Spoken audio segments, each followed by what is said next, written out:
Halo, Assalamualaikum warahmatullahi wabarakatuh. Om Swastiastu, Namo Buddhaya, Salam Kebajikan.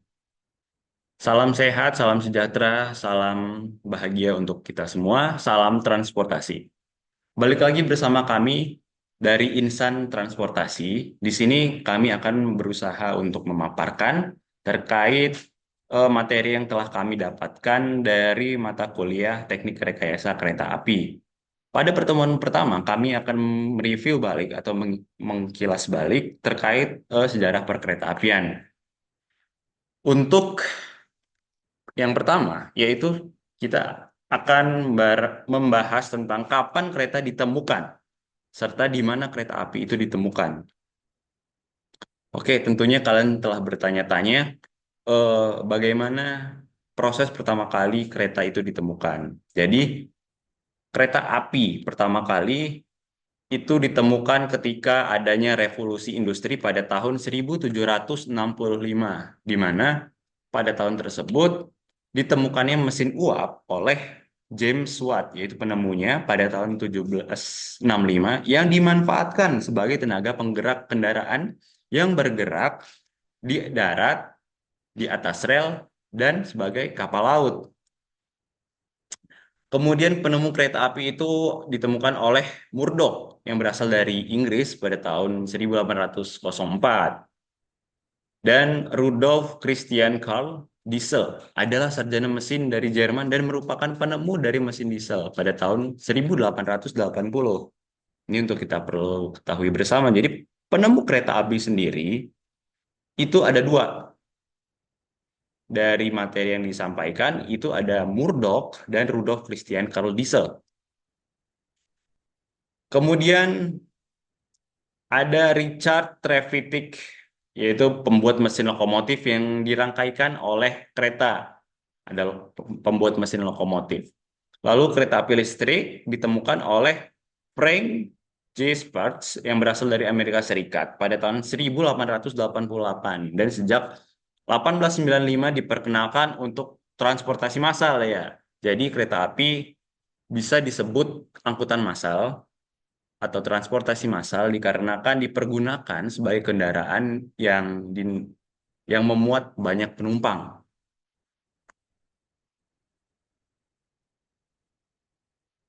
Lalu ada era berikutnya yaitu era jalan rel ya. Jalan rel di sini dimulai saat jalan tanah yang ada dirasakan mulai cepat rusak dan memperlambat aksesibilitas dari kereta kuda sehingga muncul pemikiran untuk mengganti tersebut membuat jalan khusus kereta api yang berada di atas tanah yang terbuat yang semulanya dibuat dari kayu menjadi dari besi ya. Jadi keunggulan tram atau horse train streetcars disebut singkat tram yang diperkenalkan di New York itu lebih nyaman, lebih besar, dan dapat mengangkut banyak penumpang dengan kecepatan rata-ratanya 7 kilometer per jam.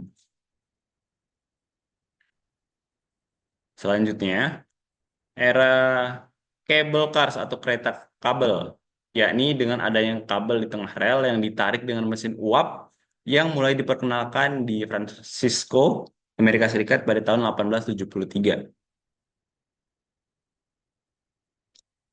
Selanjutnya, ya sejarah kereta api yang ada di Indonesia. Tentunya kita semua telah bertanya-tanya eh, kereta api pertama kali di Indonesia itu kapan dan di mana, serta apa jenisnya.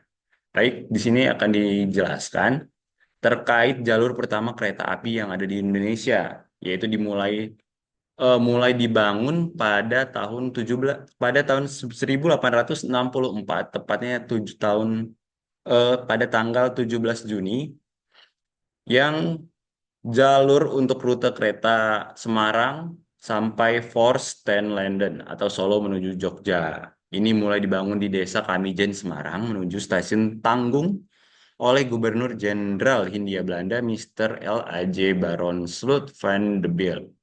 Pembangunan jalur pertama kereta ini dilaksanakan oleh sebuah perusahaan swasta, Netherlands Indies Spoorweg Maatschappij, atau disingkat NISM menggunakan lebar sepur 1433 mm. Kemudian pada 8 April 1875, pemerintah Hindia Belanda membangun jalur kereta api negara melalui SS, yaitu Stadspoorwegen dengan menggunakan bahasa Belanda. Rute pertama SS ini meliputi Surabaya, Pasuruan, serta Malang.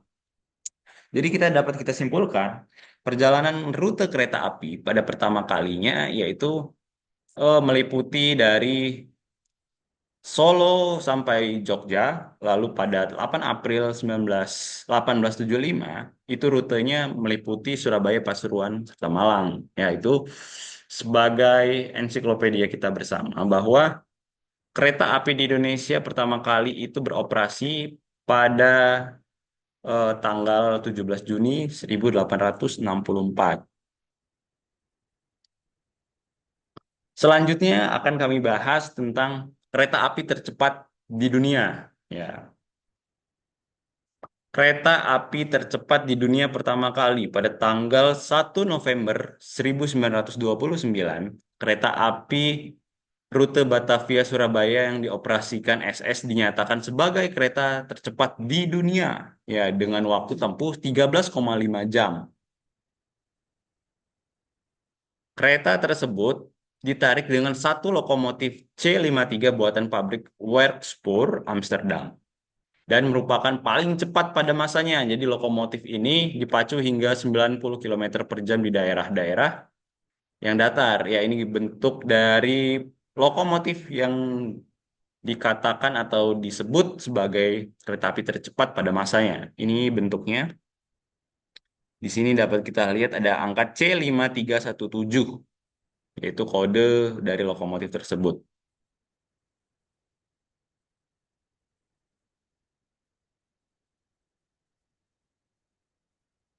Selanjutnya ada tram tenaga kuda. Tram tenaga kuda adalah tram pertama yang beroperasi di Jakarta pada tahun 1869. Tram ini menggunakan 4 ekor kuda langsung untuk menarik gerbong yang bisa mengangkut sekitar 40 penumpang. Ada 2 rute yang dilewati, yaitu Tanah Abang sampai Jatinegara. Jadi untuk sobat transportasi, Tanah Abang sampai ke Jatinegara pada awalnya pernah menggunakan tram tenaga kuda sebelum digantikan seperti saat ini sekarang menjadi KRL atau komuter lain atau angkutan yang lainnya. Lalu ada tram uap, tram listrik, berbagai jenis tram yang ada pada zaman itu seperti tram uap pada tahun 1881 menggerakkan roda gerbong dengan mesin uap, lalu tram listrik yang ada di Jakarta pertama kali. Tram listrik itu ada pada tahun 1899. Tram ini menggunakan listrik sebagai sumber energi untuk menggerakkan motor listrik yang ada pada gerbong. Ya, di sini ada peta jaringan perkeretaapian yang ada di Indonesia. Dapat kita ketahui bersama bahwa negara Indonesia adalah negara kepulauan, sehingga banyak masyarakat untuk memobilitasi atau memfasilitasi masyarakat akan lebih mudah untuk menggunakan transportasi umum, salah satunya menggunakan kereta api. Di Sumatera sendiri ada di daerah Medan, Sumatera Barat, Padang, dan Tanjung Karang, Teluk sampai Palembang itu ada di Lampung serta Sumatera Selatan, lalu di Pulau Jawa dan sekitarnya. Oke, setelah kita mengetahui beberapa sejarah singkat kereta api yang ada di Indonesia, lalu kita belum membahas nih tentang pengertian perkereta-apian. Apa sih kereta api itu sendiri? Jadi kereta api itu adalah satu kesatuan sistem yang terdiri dari prasarana, sarana, serta sumber daya manusianya, serta meliputi norma, kriteria, persyaratan, dan prosedur untuk penyelenggaraan kereta api itu tersebut. Jadi kereta api adalah sarana perkereta-apian dengan tenaga gerak, baik berjalan sendiri ataupun dirangkaikan dengan sarana perkereta-apian lainnya. Lalu ada prasarana kereta api, jalur kereta api, rel kereta api itu sendiri. Lalu ada beberapa jaringan jalur, jalur kereta api khusus, jalan rel, fasilitas operasi kereta api, serta sarana perkereta-apian, yaitu kendaraan yang dapat bergerak di jalan rel. Oke. Selanjutnya ada prasarana perkeretaapian. Jika kita sudah membahas sarana, tentu tak jauh apabila kita mengkaitkan dengan prasarana perkeretaapian itu sendiri. Karena pada hakikatnya sarana serta prasarana itu sendiri saling berkaitan. Jadi di sini ada seperti bagan yang kita buat untuk mencacah atau membagi klasifikasi-klasifikasi dari prasarana perkeretaapian. Yaitu yang A ada jalur kereta api, itu kita udah tahu bersama, jalur kereta api itu rel kereta api. Lalu yang B yaitu ada stasiun kereta api, tempat pemberhentian kereta. Lalu yang C ada fasilitas operasi, baik yang di berdasarkan dalam stasiun ataupun luar stasiun. Oke. Ini ada penyelenggaraan prasarana perkeretaapian meliputi satu pembangunan prasarana, dua pengoperasian prasarana, tiga perawatan prasarana, dan empat pengusahaan prasarana. Baik, yang pertama kita akan membahas jalur kereta api. Untuk kalian yang sering melewati perlintasan sebidang kereta api, tentu sering melihat kereta api, rel kereta api itu seperti apa.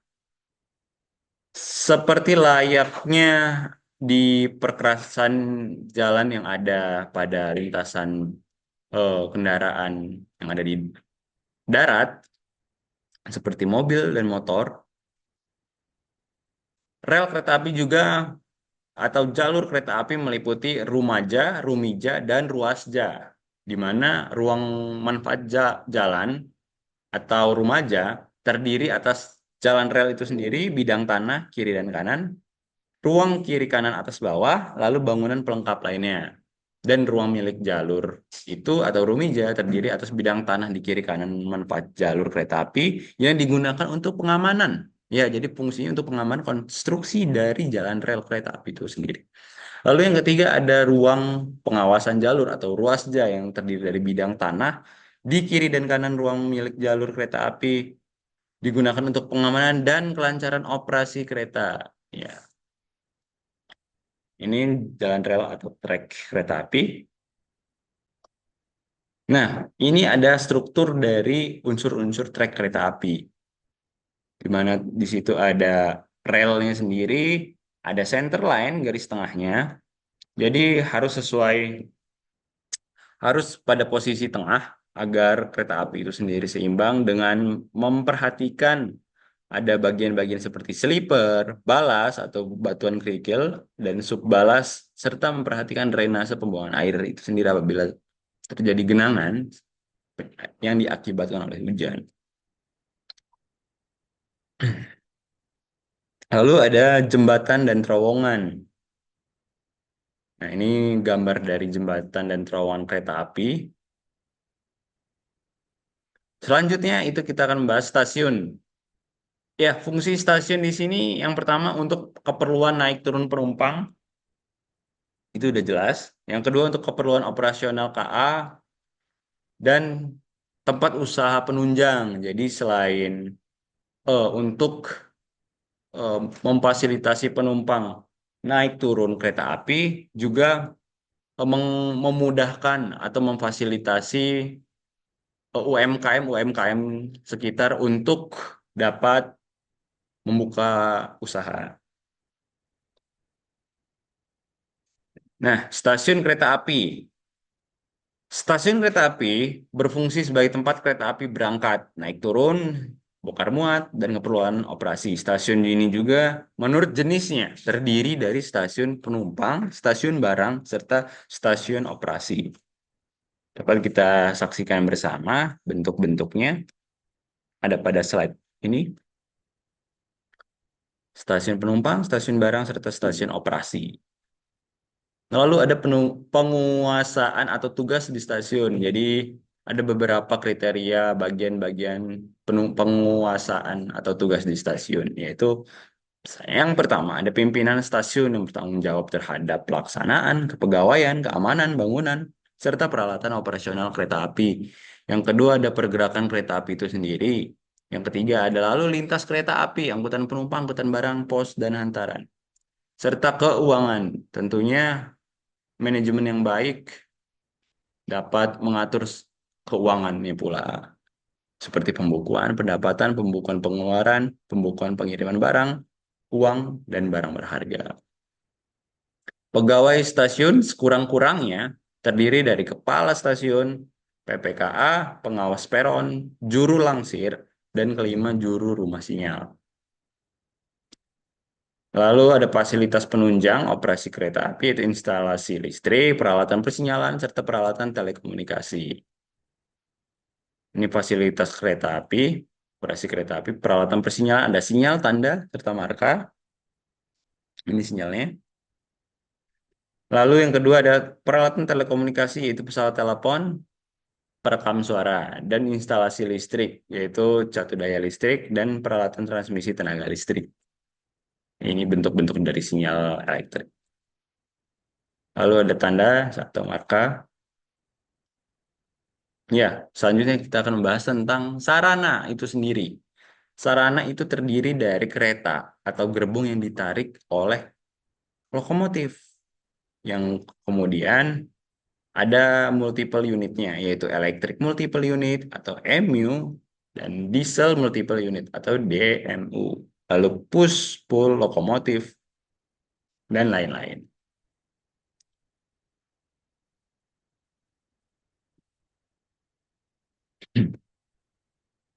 Lalu ada sumber daya manusia. Ya, sumber daya manusia para kereta apian, yaitu ada 11 aspek, yaitu tenaga penguji, inspektur, auditor, tenaga pemeriksa, tenaga perawatan, petugas pengoperasian, awak sarana, petugas penanganan kecelakaan, petugas pemeriksa kecelakaan, dan petugas analisis kecelakaan, asesor, serta tenaga pelaksana pembangunan prasarana perkereta apian.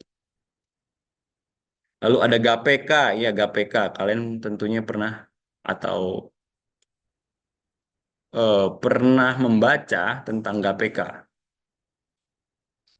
GPK itu sendiri yaitu interaksi antara sarana, prasarana, serta SDM termasuk kriteria, standar, dan prosedur yang dikendalikan berdasarkan rencana perjalanan kereta api yang disebut dengan GPK. Outputnya adalah operasi kereta api.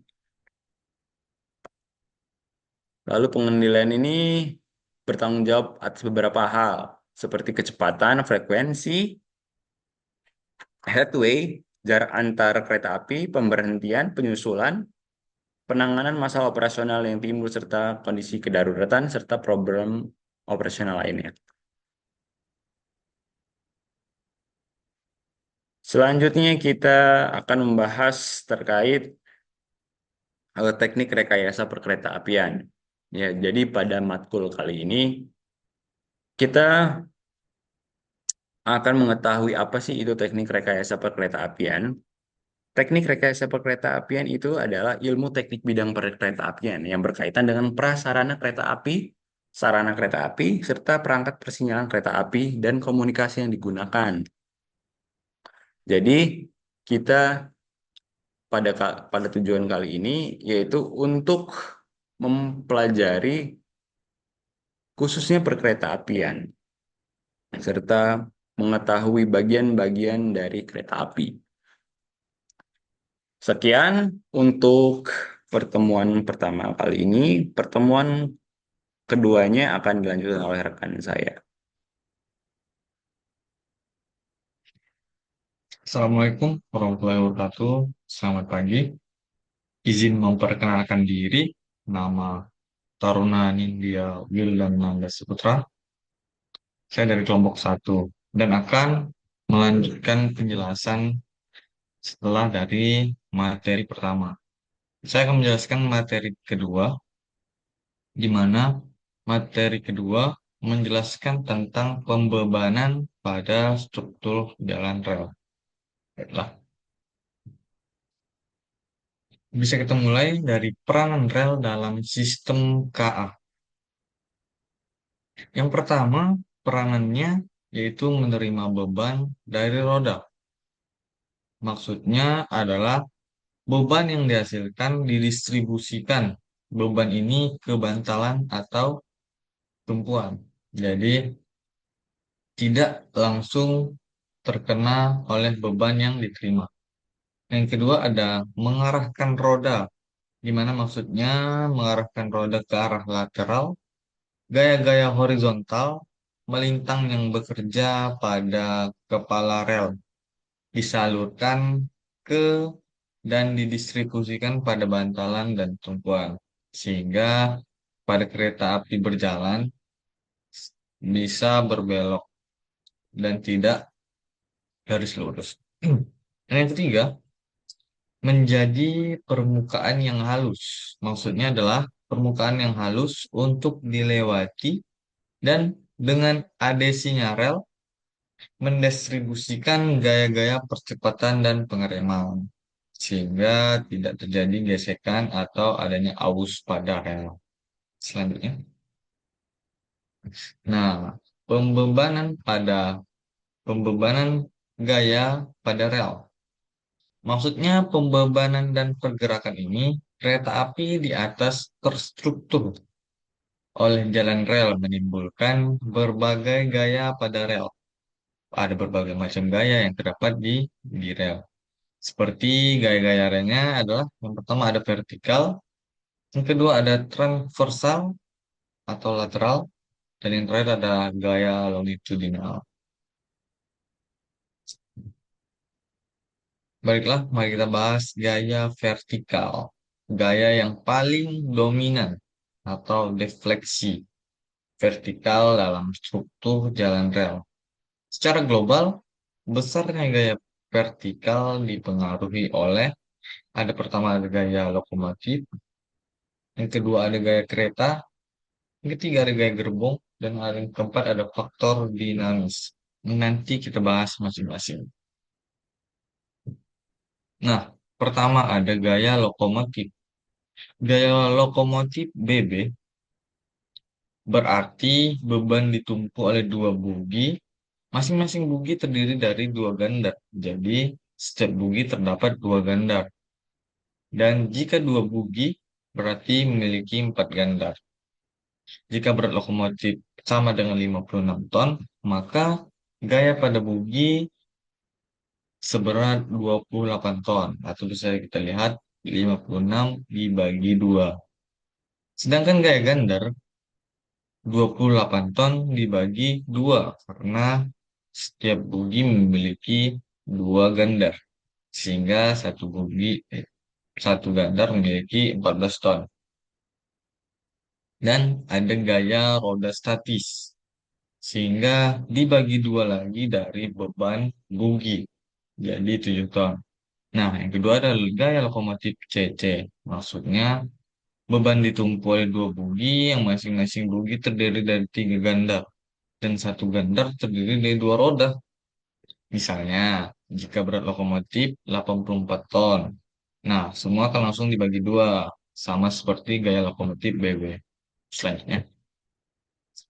Nah, ini adalah contoh gaya kereta. Yang pertama, saya mengambil contoh eksekutif agro, Bromo, Anggrek. Nah, bisa kita lihat dari kursinya yang sangat eksekutif atau mahal. Yang kedua ada contoh KRL, di mana ini adalah untuk transportasi umum, di mana semua orang bisa menggunakan dengan bebas. Dan ini ada contoh kursi first class, di mana sangat terbatas dan sangat premium. Yang kedua ada gaya gerbong, tiga. Seperti yang kita ketahui, prinsip pembebanan yaitu sama, dan satu gerbong terdapat dari dua gandar dan empat gandar dengan dua bogi. Nah, ini adalah contoh gaya gerbong di mana gerbong diangkut untuk tetap melakukan perjalanan atau melakukan perpindahan. Ada kereta angkut barang, seperti ada kereta angkut barang. Nah, ini contohnya seperti ada batu bara. Dan ini yang terakhir adalah kereta angkut orang. Faktor dinamis. Perhitungan gaya vertikal yang dihasilkan beban gandar oleh lokomotif, kereta dan gerbong merupakan beban statik. Sedangkan pada kenyataannya, beban yang terjadi pada struktur jalan rel merupakan beban dinamis yang dipengaruhi oleh faktor aerodinamik atau hambatan udara karena Kereta yang melaju sangat kencang sehingga berlawanan dengan udara. Kondisi geometrik dan kecepatan pergerakan rangkaian kereta api. Nah, ini adalah persamaan tablot. Mari kita bahas persamaan dinamis yang tadi dipengaruhi oleh faktor aerodinamis, yaitu hambatan udara dan beban angin. Yang kedua ada kondisi geometrik, ketidakrataan jalan atau tidak merata. Yang ketiga ada kecepatan rangkaian KA atau kecepatan kereta api itu sendiri. Bisa dibaca, persamaan tablot ini sudah lama, sejak tahun 1918. Yang pertama ada faktor dinamis, bisa dibaca rumusnya. Dan ada rumus beban dinamis juga. Hanya P statis pada rota dikalikan faktor dinamis. Oh, sangat mudah. Selanjutnya. Nah, yang kedua adalah lateral. Gaya lateral merupakan beban yang memiliki arah horizontal. Gaya ini dapat menyebabkan tercabutnya penambat akibat gaya angkat, pergeseran pelat andas, dan memungkinkan terjadinya derailment atau anjlok atau keluarnya roda.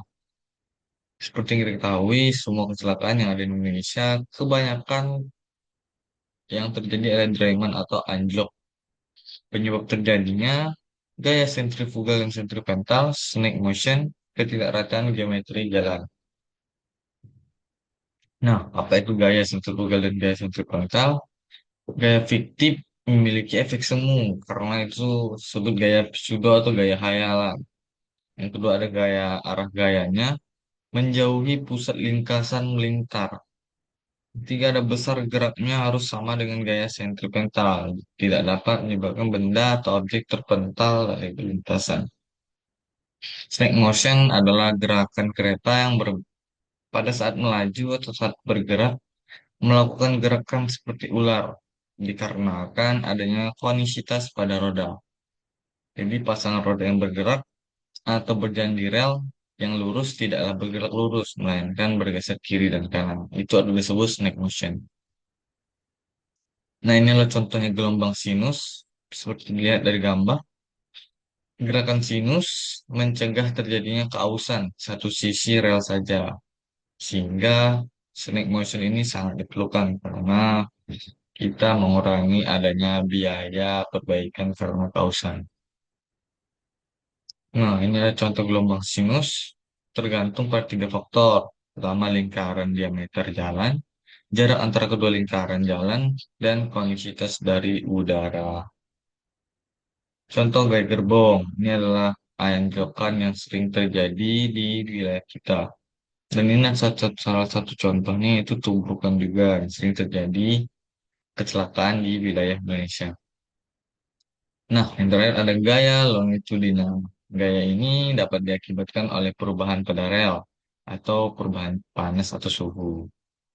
Gaya ini menganalisis gaya terutama pada konstruksi KA yang menggunakan rel panjang. Merupakan gaya adesi, gaya gesekan roda, dan kepala rel. Rel panjang dapat terjadi bahaya tekuk atau buckling akibat gaya longitudinal dan perubahan suhu. Gaya ini terkhusus pada perubahan suhu. Penyebab terjadinya gejala ini pastinya adanya gaya adesi atau akibat gesekan roda dan kapal rel. Gaya akibat pengereman roda dan percepatan terhadap rel. Yang ketiga ada perubahan suhu, pastinya thermal stress. Pertambahan panjang rel baja akibat kenaikan suhu bisa dihitung. Nah, ini adalah rumusnya.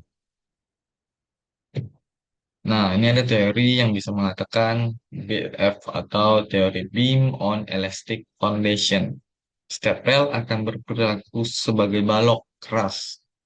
Balok menerus yang diletakkan di atas tumpuan elastik. Nah, bisa lihat dari gambar. Grafik ini sudah dikembangkan pada tahun 1867 untuk perhitungan tegangan komponen jalan rel. Nah, ini adalah daya angkut lintas.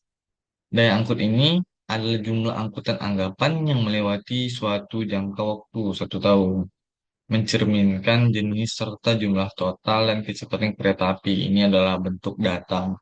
yang bisa kita dapatkan dari daya angkut lintas. Kita bisa mengetahui jumlahnya berapa, beban yang diangkut, dan kecepatan kereta api. Sehingga pada saat kita memerlukan untuk evaluasi, bisa kita gunakan. Nah, ini adalah menentukannya beberapa hal, yaitu pertama kita harus mengetahui kelas jalan rel, batas kecepatan maksimum, tipe rel yang digunakan, jenis bantalan, jenis penambat, dan ketebalan balas. Inilah kecepatan rencana, kecepatan yang digunakan untuk merencanakan konstruksi jalan rel. Ada rumusnya V rencana sama dengan 1,25 kali max. Untuk perencanaan jari-jari bisa kita baca sendiri. Ada rumus juga untuk perencanaan peninggian rel luar. Nah, berkaitan juga konstruksi jalan rel, ada kecepatan maksimum, ada kecepatan operasi, dan kecepatan komersial. Ini semua adalah saling berkaitan.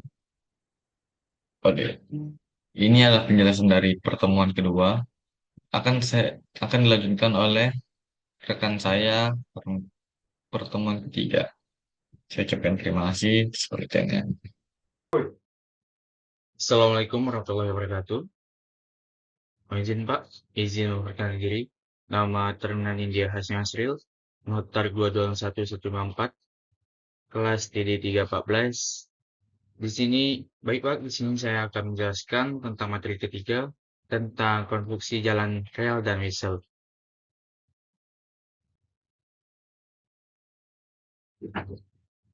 Struktur jalan rel akan menentukan kelas jalan kereta api, kecepatan maksimum yang diizinkan atau Vmax. Yang ketiga, tekanan gander atau axle load. Yang keempat, daya angkut lintas atau passing tonnage dalam satuan ton per tahun.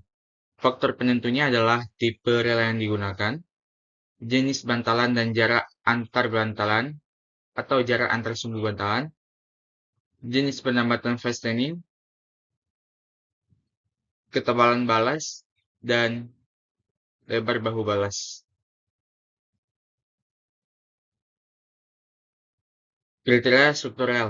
Yang pertama, ada kekakuan atau stiffness. Kekakuan struktur untuk menjaga deformasi vertikal, di mana deformasi vertikal yang diakibatkan oleh distribusi beban lalu lintas kereta api merupakan indikator utama dari umur, kekuatan, dan kualitas jalan rel.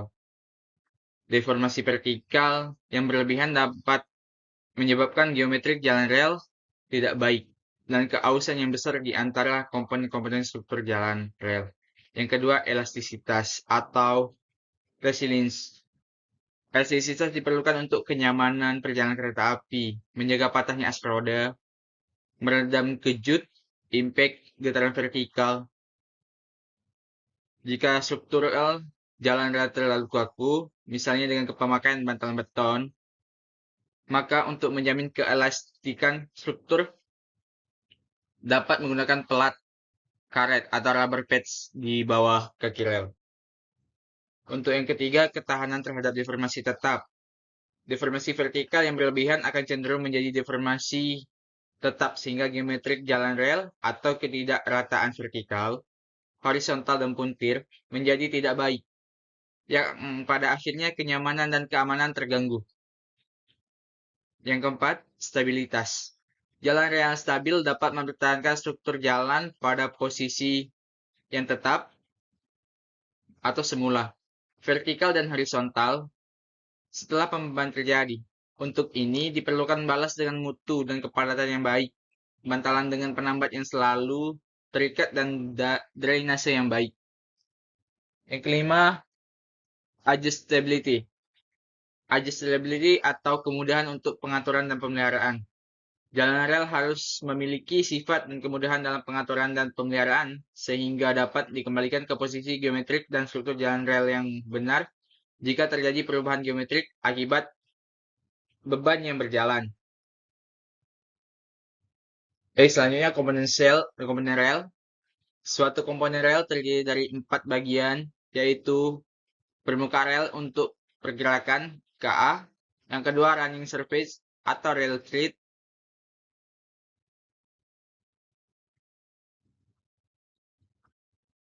Yang ketiga, kepala rel atau head. Yang keempat, badan rel. Yang kelima, dasar rel.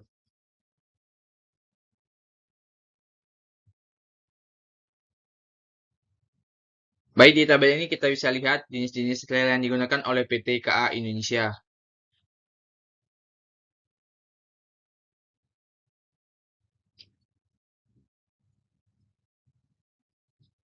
Jenis-jenis dan tipe rel. Double headed rail atau rel kepala ganda. Ide dasarnya adalah bahwa bila mana railhead kepala rel bagian atas telah aus, maka rel bagian bawah bisa dibalik ke atas menjadi kepala rel yang baru. Tetapi ide ini ternyata terbukti tidak bisa digunakan karena pada proses operasi kereta api rel bagian bawah juga secara bersamaan mengalami kehausan karena kontak terus-menerus dengan dudukan rel. Jenis rel ini sekarang tidak digunakan lagi. Yang kedua, bull-headed rail atau rel kepala banteng. Kenapa disebut rel kepala banteng? Karena bagian kepala lebih besar dari bagian kaki. Rel terdiri dari kepala rel, badan rel, dan kaki rel. Jenis rel ini banyak digunakan di Inggris. Rel ini diletakkan di dudukan besi dan dikunci oleh pelat pegas baja yang disebut kunci. Selain pelat pegas baja, bahan kayu juga sering digunakan untuk mengunci kedudukan rel terhadap dudukan besi atau iron chair. Yang ketiga, flat bottom rail atau big knowledge rail. Jenis rel ini sekarang secara luas digunakan oleh perkereta apian dunia. Pada awal pemakaian, jenis rel ini bahkan bisa langsung diletakkan di atas bantalan kayu tanpa memerlukan dudukan atau dikunci dengan spik atau paku rel. Namun untuk konstruksi saat ini, khususnya untuk bantalan kayu dan besi, sudah memakai dudukan atau plat landas agar posisi lebih kuat dan agar rel bisa miring atau konis. Untuk bantalan beton tidak digunakan pelat landas, tetapi menggunakan rubber pad. Untuk lebar rel 1067 mm, lazimnya konis 1:40.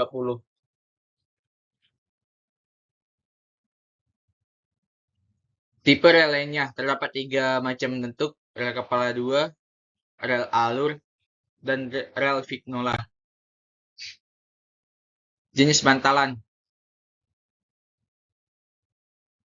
Ada 4 jenis bantalan, yakni bantalan kayu atau tempered sleeper yang dilapisi dengan kresot minyak pelapis kayu agar lebih awet dan tahan jamur. Sekarang bantalan kayu sudah jarang dipakai, kecuali untuk bantalan jembatan dan bantalan wesel. Yang kedua, bantalan pelat besi.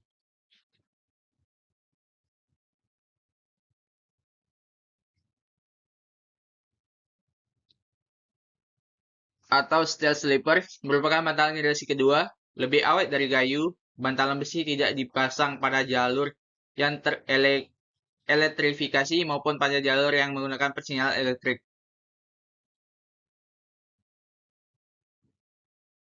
Yang ketiga, bantalan beton bertulang atau concrete sleeper.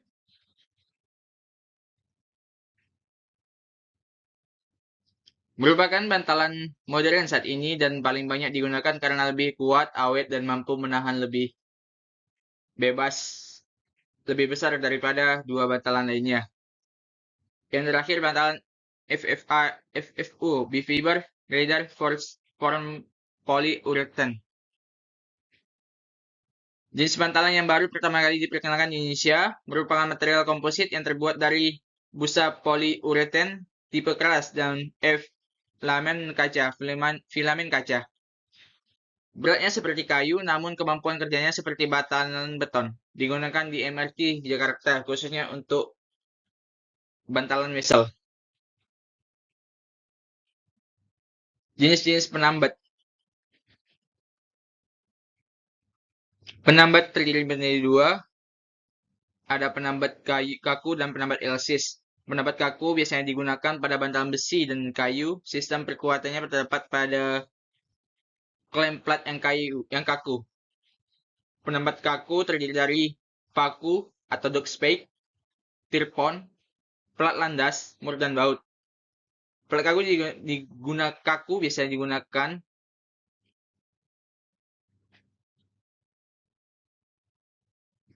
dengan atau tanpa landas untuk jalan kereta api dengan kecepatan sangat rendah. Penambat kayu dipasang tanpa plat landas, sehingga pada awal perkembangan perkereta apian digunakan paku atau dock spike. Yang kedua, penambat elastis. Penambat elastis terbagi dua. Yang pertama, elastis tunggal dan elastis ganda.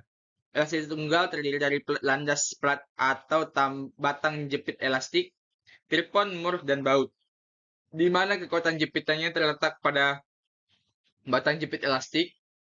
Penambat elastik tunggal ini biasanya digunakan pada bantalan besi atau kayu.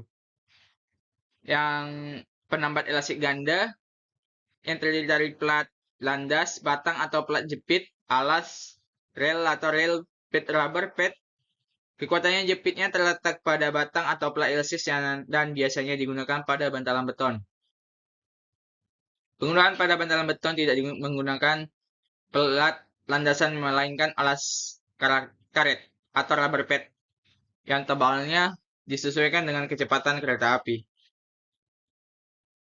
Komponen ballast rail track sebagai berikut.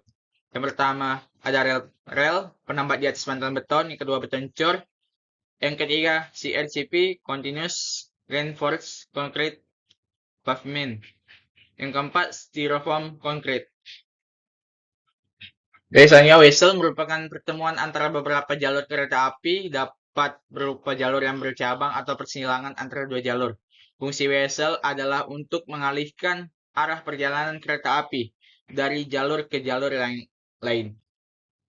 Wesel merupakan konstruksi jalan rel yang rumit dengan beberapa persyaratan dan ketentuan pokok yang harus dipatuhi. Wesel terdiri dari komponen-komponen sebagai berikut. Yang pertama lidah, 2 jarum beserta sayap, 3 rel lantak, keempat rel paksa, 5 penggerak wesel.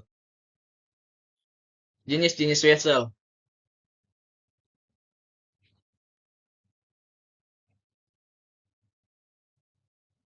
Wesel terbagi menjadi 6. Yang pertama biasa kiri dan kanan, yang kedua simetris, yang ketiga 3 jalan,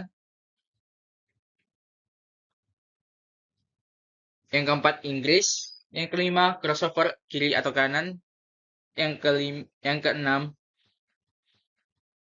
double cross.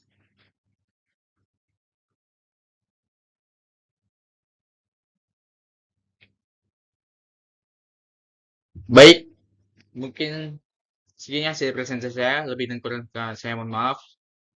Saya akhiri, wabillahi taufiq wal hidayah. Assalamualaikum warahmatullahi wabarakatuh.